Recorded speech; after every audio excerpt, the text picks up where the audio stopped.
Ladies and gentlemen, welcome back to Obsessive Compulsive Gaming. I am the Obsessive Compulsive Gamer, and this is my review for Castlevania Dominus. So dear viewer, if you don't mind, don't forget to subscribe to this channel and like this video. So, Castlevania Dominus Collection released recently for the... excuse me? Could you stop touching my figurines? Thank you. Anyway, the Castlevania Dominus Collection released recently, and this is yet another bloody collection of Castlevania games that have been dug up from their graves, so to speak, and dumped on the latest consoles. But is it any bloody good? Well, let me explain that the only way I know how, dear viewers. Badly. So, story. Put that limited edition Solid Snake with his literal snake out statue down, please.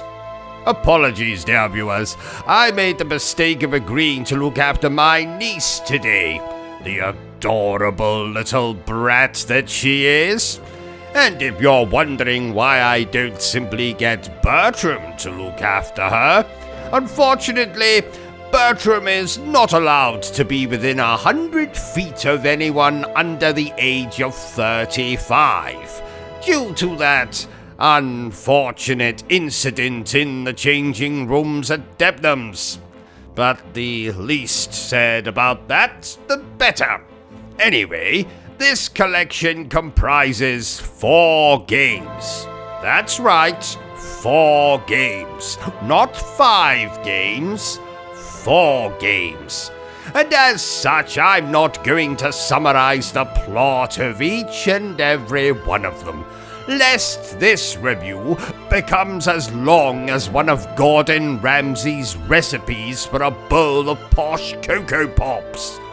You play as the good guy, or 2 good guys in the case of Castlevania Portrait of Ruin, and it's up to you to put a stop to the bad guy, who is, more times than not, that handsome bastard Count Dracula himself. Don't you dare urinate in that vase, Edwina.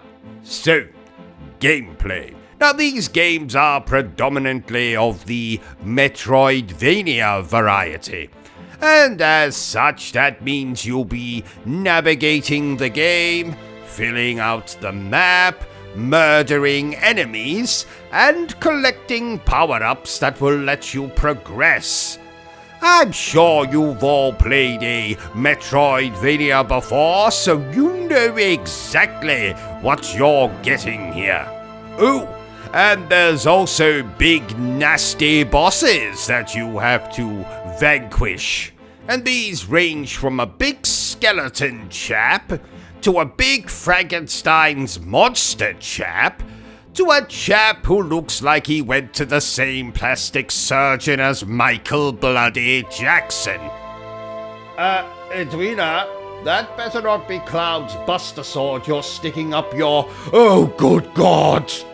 So, what did I think of Castlevania Dominus? Well, I'm so glad you asked, dear viewer.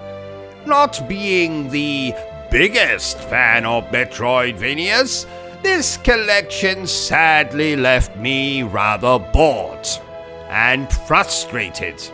And frustrated that I was bored. And frustrated that these games were often more difficult than trying to serenade a great white shark to sleep. Trust me, I know, and I've got the teeth marks on my arse to prove it. These games are older than some pole dancers, and as such, don't look amazing anymore.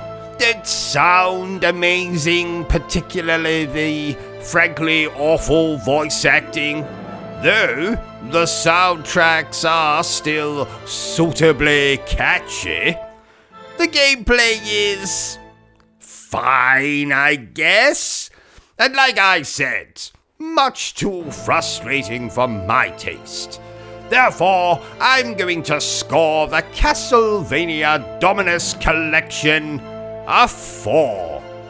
Point 3. Point 4. Point 1. Point 5. Point 5. Point 5. Out of 10. So there you have it, ladies and gentlemen, my very in-depth review for Castlevania Dominus. If you enjoyed this little review of mine, don't forget to give me a thumbs up. If you haven't enjoyed it, well then, feel free to give me a thumbs down. But please remember the single most important thing I always tell you, dear viewer, and that is to always stay obsessed with gaming. Edwina, put that, what I'm sure is a prop gun, down, please. Oh, shit, actually, that one's not a prop gun. Edwina, don't you dare touch that trigger. Edwina, are you still here? Oh, you must have really enjoyed this video then. In that case, you had better subscribe to the channel and check out our other content. Otherwise, you're a booby pants, and no one wants to be a booby pants.